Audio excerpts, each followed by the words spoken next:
Hasbro is an American-based multinational toy and board game company which was formed in 1923. It is one of the largest toy makers in the world with its headquarters located in Rhode Island.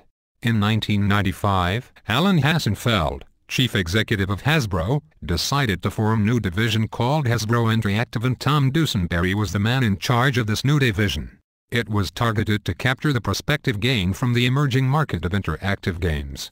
Within the next 3 years, Hasbro Interactive showed positive growth, with the revenues doubled each year from $35 million in 1996 to $86 million in 1997 and $196 million in 1998.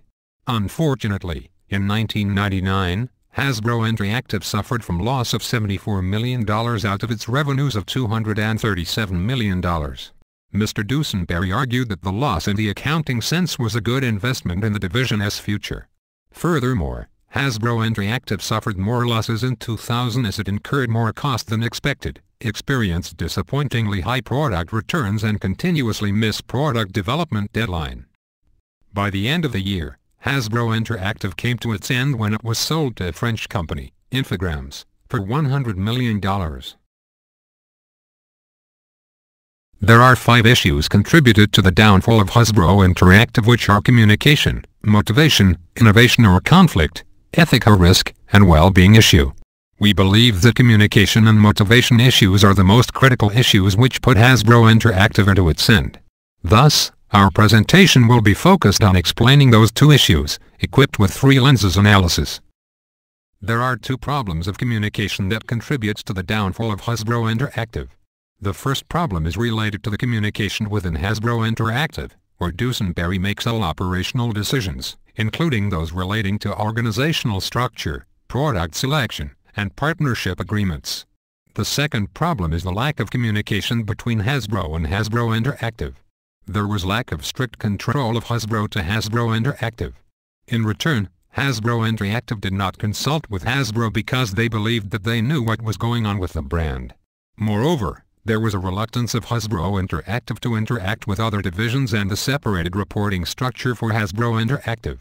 These problems created barriers to Hasbro Interactive in communicating and coordinating with the other Hasbro divisions. One of the examples is when Hasbro Interactive initiated a monopoly promotion with Burger King, though Hasbro already had the same project with McDonald's.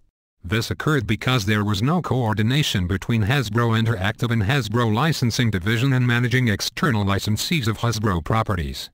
Poor communication has the potential to undermine organizational decision-making and error correction, as it inhibits collaboration that allows organizations to capitalize on the creative potential of a diverse workforce, as explained by Dwyer. Poor communication will cause poor coordination that led to the ineffective decision-making.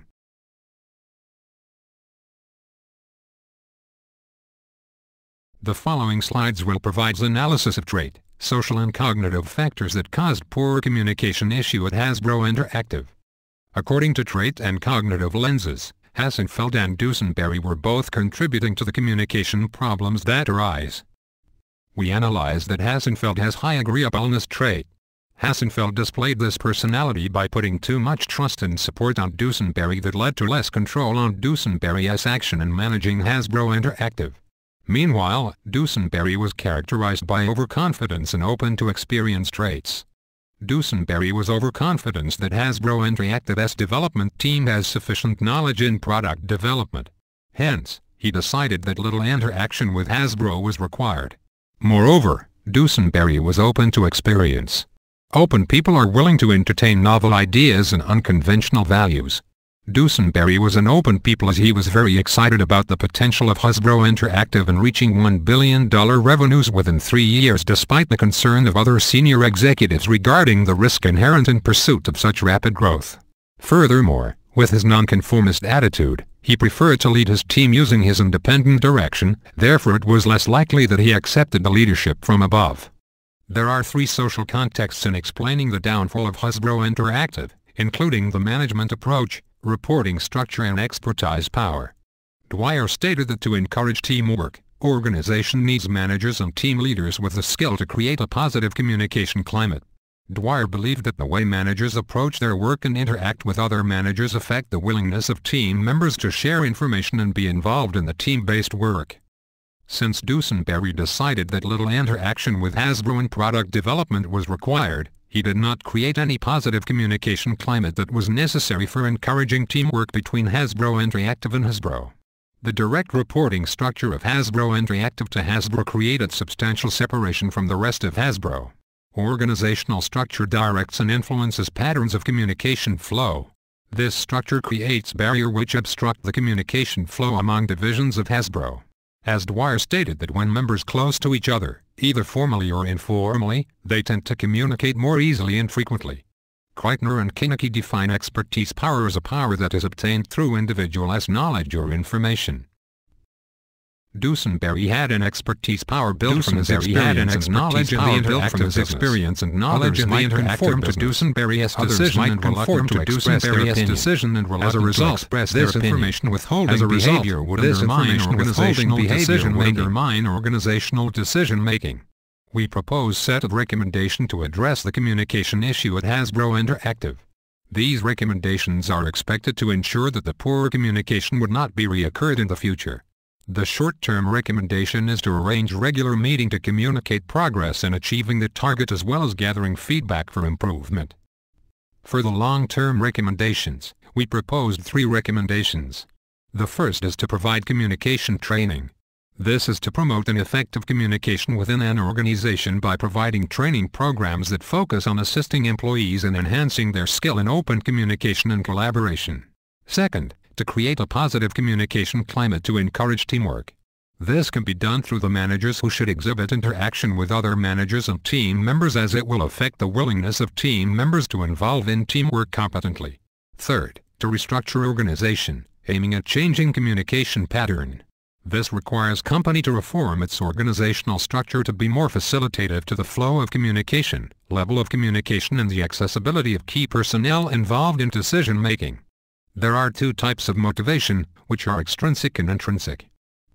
In Hasbro, the extrinsic motivation are meeting Wall Street expectation, placing Hasbro Interactive as the largest division in Hasbro, and beating Mattel and toy industry. However, the intrinsic motivation is represented by Dusenberry's desire to exercise his leadership skill. Pursuing growth to become a leader in toy industry is Hassenfeld's extrinsic motivation. Being a successor of Alan Hassenfeld was the ultimate extrinsic motivation of Dusenberry. On the other hand, a desire to lead was his intrinsic motivation.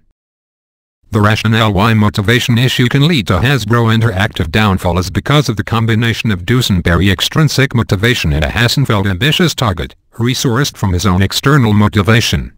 This combination had induced employees' risky behavior which led to Hasbro Interactive downfall. One of the examples of risky behavior is Dusenberry planned to develop their own game from scratch for the first time.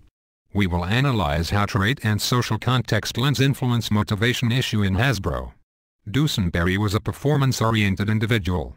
This is shown by his focus on achieving $1 billion revenue target to demonstrate his performance in front of the board of directors. When Hassenfeld set an aggressive revenue target, Dusenberry, as an achievement-oriented individual, would be more motivated extrinsically to achieve the target by taking more risky initiatives.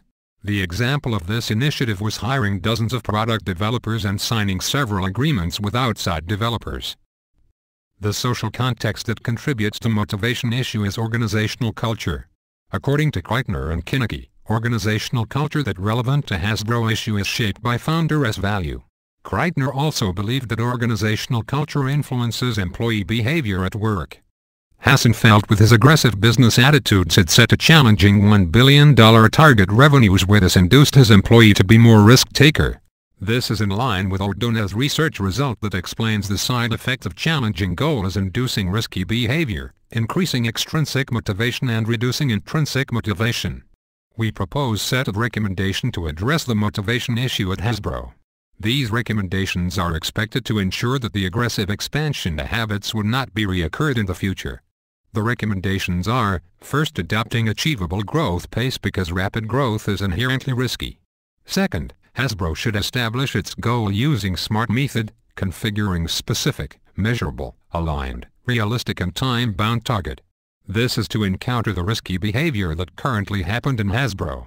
Following this method, Hasbro should monitor the target achievement periodically. Lastly, Hasbro should encourage the more participative goal-setting culture. The rationale is because previously the goals only set from the top without involving downward tiers which lead to the unrealistic goals. This is the end of our presentation. Thank you so much for your attention.